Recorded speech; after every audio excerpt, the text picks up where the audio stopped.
Welcome to అమ్మమ్మ వంటింటి రుచులండి. నేను చేయబోయే రెసిపీ ఏంటంటే రాయలసీమ స్పెషల్ అండి.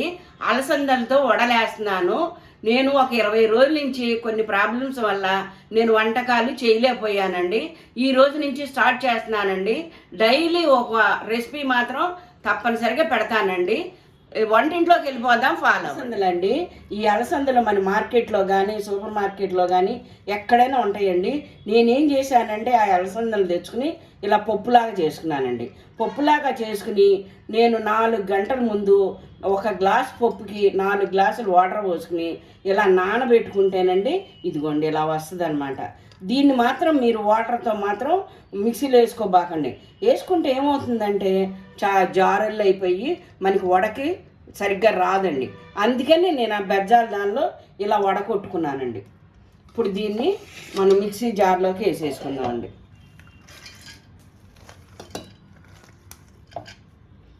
ఇదిగోండి చిన్న చిన్న అల్లం ముక్కలు 2 వేసుకోండి.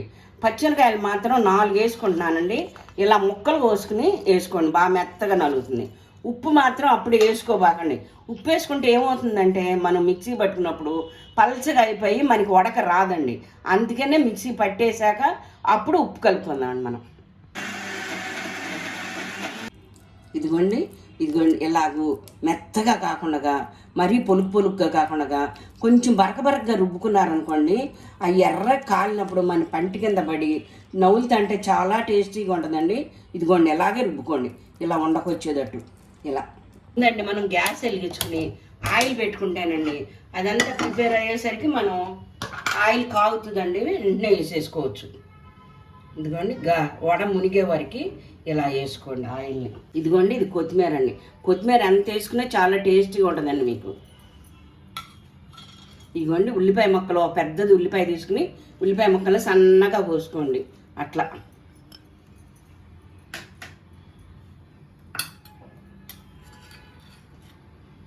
జీలకర్ర అండి 1/2 స్పూనే తీసుకున్నానండి, ఎక్కువ వేసుకోబాకండి. జీలకర్ర స్మెల్లో వస్తుంది అనమాట. వీటన్నింటిని ఇప్పుడు ఉప్పు కూడా వేసుకుని 1 స్పూన్ కొంచెం వేస్తున్నానండి. ఫుల్ స్పూన్ వేసుకోండి సరిపోతుంది మీకు. ఇదిగోండి సాల్ట్ కూడా వేసుకున్నాక జీలకర్ర మాత్రం అండి మీరు ఆ పళ్ళని వేసుకోబాకండి. బాగా నలిపితేనే చిటపట మనకుండా ఉంటుందండి మనం వడ వేసుకున్నప్పుడు. ఇదిగోండి మొత్తం ఇలా మిక్స్ చేసుకుని వడలు వేసుకుందాం. నూనె తాగిందో లేదో చూసుకుందామండి. ఇప్పుడు ఈ వడలు వేసుకోవడం అండి చాలామందికి చేత కాదండి. నేను ఎలా వేసుకోవాలి ఏంటన్నది చాలా ఈజీగా వేసేసుకోవచ్చండి. 18 చేసి చూపిస్తానండి, చూడండి. ఇదిగోండి ఇంతేనండి. ఇలా చేసుకుని మధ్యలో బెజ్జం పెట్టుకున్నా పర్వాలేదు, పెట్టుకోకపోయినా పర్వాలేదండి. ఇదిగోండి నూనె కాగాక అలా వేసుకోండి. అన్ని వడలు కూడా ఈ వడల రాయలసీమ స్పెషల్ అని ఎందుకన్నానంటే అండి, నాటుకోడి పులుసును ఈ అలసందలతో గారెలు తింటే గారెలు అనొచ్చు, వడలు అనొచ్చు అండి. ఎన్ని రకాలుగా చెప్పుకోవచ్చండి మాట. ఎందుకండి ఎంత బాగుంటుందో నాటుకోడి పులుసు పెట్టుకుని తింటే. మీరు చట్నీతో తినొచ్చు, అన్ని రకాలుగా తినొచ్చండి. ఎందుకండి అన్నిటినీ ఇలా వేసుకోండి.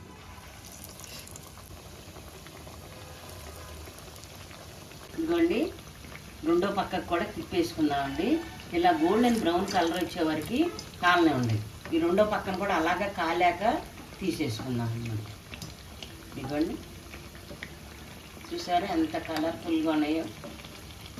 కాల్చుకోవాలంటే అండి ముందు మాత్రం ఆయిల్ కాగే వరకు హైలో పెట్టుకోండి. హైలో పెట్టుకున్నాక వడలు వేస్తాం కదండి, వడలు వేసాక అప్పుడు మీడియంలో పెట్టుకుంటే వాళ్ళ పైన అంతా క్రిస్పీగాను లోపలంతా స్మూత్గాను చాలా టేస్ట్గా ఉంటుందండి. అలాగే కాల్చుకోండి. హైలో పెట్టుకున్నారనుకోండి పైన అంతా మాడిపోతుంది, లోపలంతా పిండిగానే ఉంటుందండి. నేను బ్రౌన్ కలర్ వచ్చే వరకు కాలిన తర్వాత రెండో పక్కన కూడా ఇలా సర్వింగ్ బాల్లోకి తీసేసుకుందామండి. వడలండి ఆయిల్ కూడా లాగదండి, మీ హెల్త్కి కూడా చాలా మంచిదండి. మంచి బలమైన ఫుడ్ అండి. పిల్లలకు కూడా ఇలా చేసుకుని ఈవినింగ్ స్నాక్స్ లాగా పచ్చడితోన్నా తినొచ్చండి.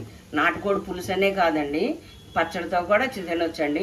మీరు ఏదన్నా సండే రోజు ఏదో నాన్ వెజ్ వండుకుంటారు కదండి, అప్పుడు మాత్రం ఇలా చేసుకోండి మీరు. సరేండి అలసంద వడలు రెడీ అయిపోయినండి. అవి ఎలా ఉండి ఏంటన్నది టేస్ట్ చేసి మీకు చూపిస్తానండి నేను. ఇదిగోండి చూసారా, పైన అంతా క్రిస్పీగాను లోపలంతా స్మూత్గాను, అసలు ఆయిల్ కూడా లాగలేదు చూసారా మీరు. ఇదిగోండి, మీరు ఈ అలసంద వడల్ని మీరు దేవుడి దగ్గర కూడా నైవేద్యంగా పెట్టుకోవచ్చండి. ఇదిగోండి, టేస్ట్ చేసి చెప్తారండి మీకు. అబ్బా, నవ్వుతుంటే ఉందండి, పంటి కింద పడి కరకరలాడుతూ స్మూత్గా మెత్తగాను ఎంత టేస్టీగా ఉందండి. ఇది చట్నీలో కానీ చికెన్ పులుసులో కానీ తింటే ఇంకా బాగుంటుందండి టేస్టీగాను. చూడటానికి ఎంత బాగుందండి, ఆయిల్ కూడా లాగలేదు చూశారు కదా. ఈ గారెలనండి మీరు దేవుడికి నైవేద్యంగా కూడా పెట్టుకోవచ్చండి. అందుకనే నా వీడియోని ఫస్ట్ నుంచి లాస్ట్ వరకు చూసి మధ్యలో నేను టిప్స్ చెప్తానండి. ఆ టిప్స్ని కూడా నేను రేపు నుంచి అన్నీ చెప్తానండి. మీరు కూడా ఈ అలసంద వడల్ని ఇంట్లో వేసుకుని ఎలా ఉంది ఏంటని టేస్ట్ చేసి నాకు కామెంట్ చేయండి. నాకు కామెంట్ చేస్తేనే కదండి తెలిసేది. నా వీడియోని మీరు అందరూ షేర్ చేసుకోండి, లైక్స్ కొట్టండి. మెయిన్గా నేను చెప్పబోయేది ఏంటంటే, నా ఛానల్ని చూసిన వారు, కొత్తగా చూసేవారు సబ్స్క్రైబ్ మాత్రం మర్చిపోబాకండి.